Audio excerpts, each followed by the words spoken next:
Okay,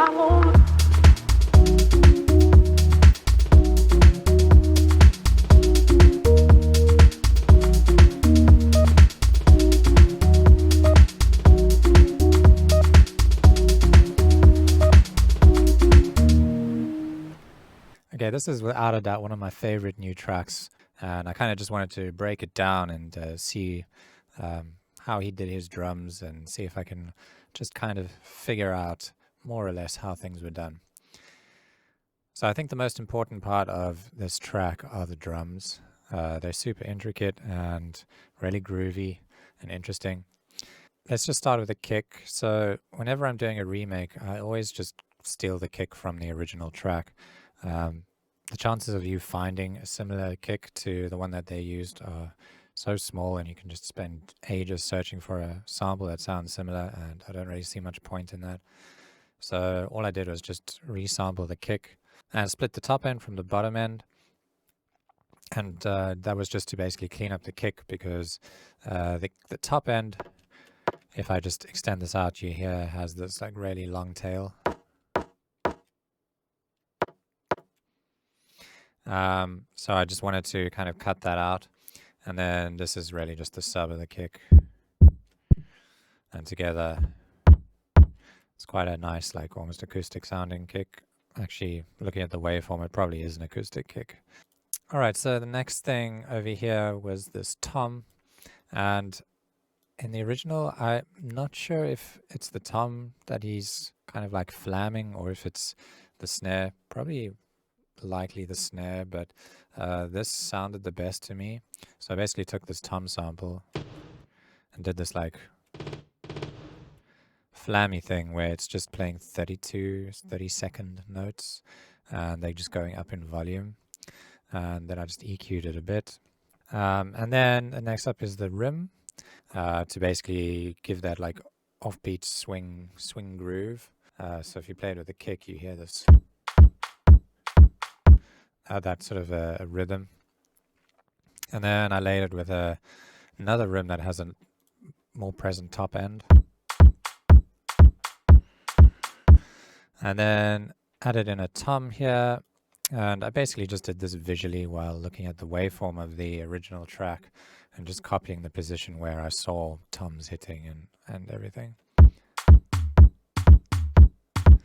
So the tom is basically following the snare or the rim groove, except it doesn't always hit at the same time. So there's big gaps where the tom doesn't hit. And I'm not 100% sure if this is correct, but this is what I heard in the track. So that's as far as my ears would take me. Okay, next up is this real hat, and this comes from Addictive Drums.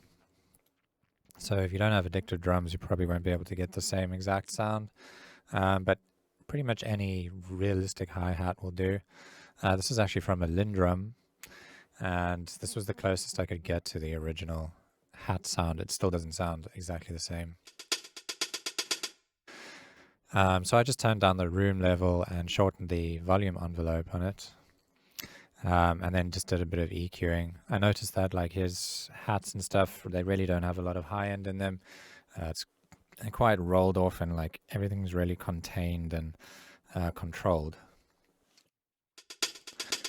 And so the biggest part of this was just trying to get the groove right in the hi-hats. So the first sort of bar, you got this typical like upbeat or offbeat kind of hi-hat groove, and then it kind of opens up and he plays a few of them at almost like full velocity and then goes back down. Then I got this other hat that's just kind of playing on the offbeat, one long and one short, and that's also been rolled off a bit. And then I laid it with white noise using the same MIDI. So I just took a white noise sample that's quite wide. And the reason I did this was because I was just trying to get the original sound of the hat, which had like more presence around here where you see this boost. So without it, I'm just trying to get this like character into the hats. And in the clap, I just found this, I literally typed clap into my search bar with the intention of trying to find a clap that sounded like the original one, and this was the first clap that popped up. I don't know what's sample pack it's from, but it's called ZMP123 Snare Clap. And on its own, it sounds pretty close to the original clap. Then I just added a bit of reverb because the original clap sounded a bit like it had a longer decay, and I didn't want to like stretch the sample. So that's what I did there. Then I just processed all the top end stuff together. So with everything together, without all the processing, it sounds like this.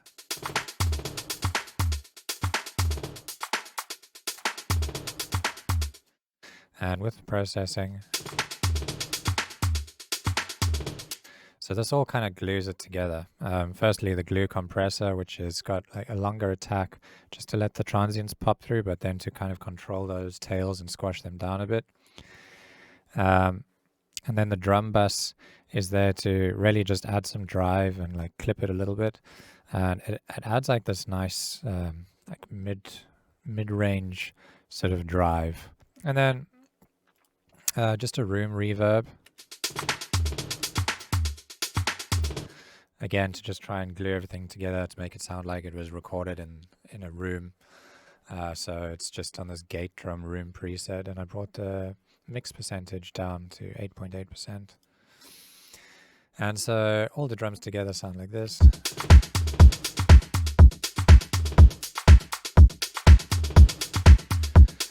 And then in the sequencing, there's this part where this is quite important. Like he changes, it's not like super predictable because he changes this like rim groove in the last bar.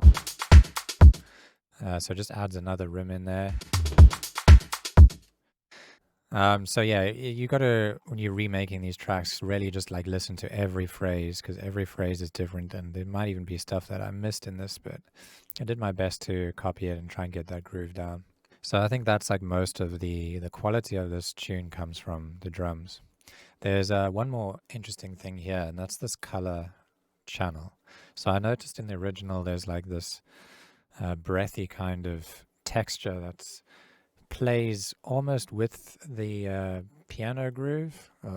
It like gets turned up in volume every time the piano hits, but it's still there when the piano goes away. And I achieved this in a pretty creative way, I think. So you'll see we have the piano which does this.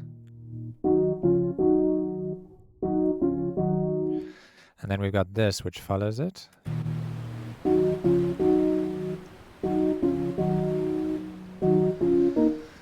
And what I did to achieve this is I took this RC20 and just used the noise function, and I put it on this muff preset and just turned the noise up a little bit. And when you press play, it will just always be there anyway. Without all of this, it's there. But it's not very dynamic. It's not like moving with the chords. Okay, so I just sidechained it to this whirly soft piano here, so that every time a signal comes in, what I wanted it to do was to bring the signal up.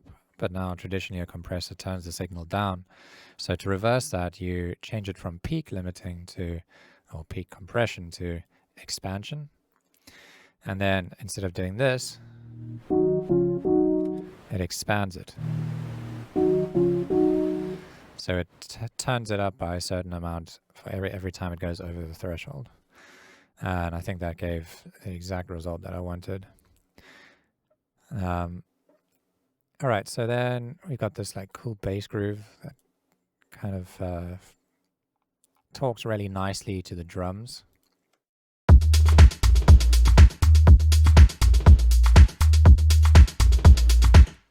So it's really just using two notes here. We're going from a D sharp down to a B flat.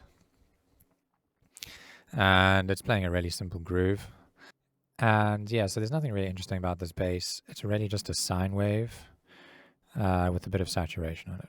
That's literally it. So I just put operator, sine wave, and then 11 dB of saturation. And then the next thing is this piano. So it's two layers. The first layer is this whirly.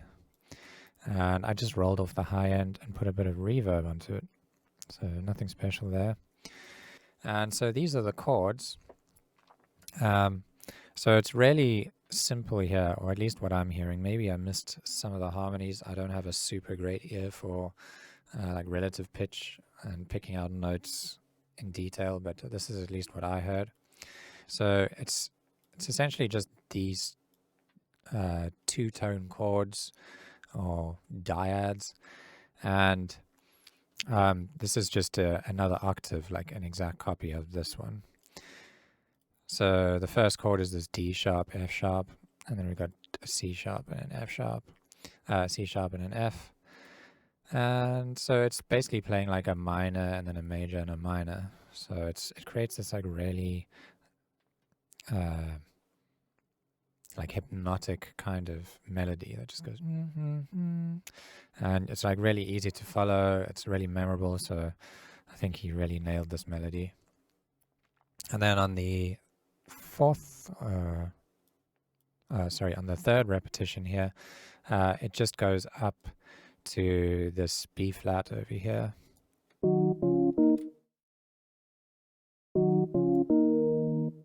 And then on the last bar here, we go down to the E flat.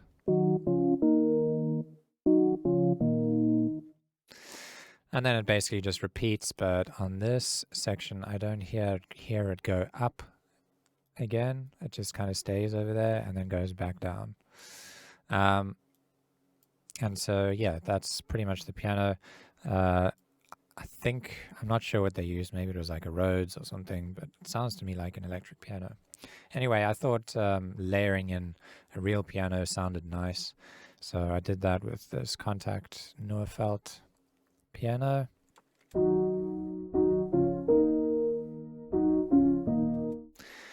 And it sounds a bit funny, but that's because I've got some group processing, so I'll get to that. But I just rolled off the high end and took out some of the muddiness from the piano, turned it up because when you play these pianos on a very low velocity, they get really quiet. So I had to use a gain to turn it up. And then just a bit of stock reverb on it. And then we've got this chorus, which makes a big difference. It kind of gives it this like lo-fi kind of sound and softens it a bit. It sounds really nice. The last thing was this bleep, and I thought this would be the easiest element to make, but it actually took me a little while to figure out. Initially, I thought it sounded like a square wave, but then putting in a square wave just sounded bad and cheap. So what I did was I just looked at the original waveform through Span, and I noticed that it had a harmonic over here in D sharp, and then another one up here on D6, D sharp 6. So square wave has a different kind of set of harmonics, and that's why it was sounding like not the same. So I figured out that what he probably did was just use FM. So I've used operator, and then you'll hear as I turn this up, it goes from a little doot to a nice, a nicer doot. But it sounded pretty close. Then I just added some saturation to it to kind of distort it a bit, and it sounded really close to me. Okay, and then on the instrument bus, I just sidechained using track spacer to the kick, so it's only really the low end that's being sidechained. The top end's pretty much left alone, and you don't want to have this big pumping like EDM kind of sidechain because the track feels like really acoustic, and you kind of want to maintain that feeling. And then on the master, I've just got a limiter, not doing anything special, just some gain reduction. And yeah, that's pretty much it. So I'll play it one more time.